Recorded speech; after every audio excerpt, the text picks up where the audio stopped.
It was a blast from the past today on the campaign trail. Donald Trump and Hillary Clinton pointing fingers at each other over the so-called birther movement, which questions whether President Obama was born in the U.S. It was a big deal 8 years ago, and it is again tonight. Chief political correspondent Carl Cameron is at Trump's new hotel in Washington, where the nominee spoke earlier today. After years of refusing to apologize or even talk about his role in the so-called birther movement, questioning first President Obama's citizenship and later the authenticity of his Hawaiian birth certificate, Donald Trump, flanked by Medal of Honor recipients and retired military leaders, tried again today to blame the whole controversy on Hillary Clinton. Hillary Clinton and her campaign of 2008 started the birther controversy. I finished it.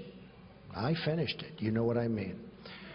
President Barack Obama was born in the United States, period. In fact, there's no record that Clinton herself ever advanced the charge that Obama was not born in the U.S.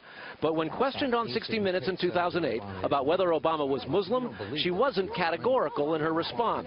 No, there is nothing to base that on, as far as I know. In March of 2007, longtime Clinton strategist Mark Penn, in a memo, noted then U.S. Senator Obama's, quote, lack of American roots, adding that Obama's, quote, basic American values and culture are at best limited because he lived in Indonesia as a child. Penn warned against saying anything explicit. During the 2008 race, diehard Clinton backers did circulate several anonymous emails questioning Obama's nationality.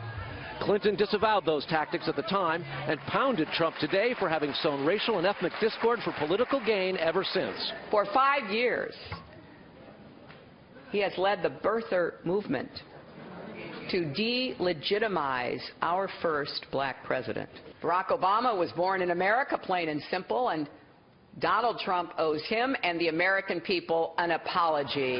On Capitol Hill, members of the Congressional Black Caucus are not letting the matter go. This is not just about degrading the reputation of Barack Obama. It's about degrading the American dream for all African Americans. While promoting the Trans-Pacific Partnership trade deal with Republican Ohio Governor and former Trump GOP nomination rival John Kasich, the president shrugged off Trump's attempt to put aside the controversy he perpetuated.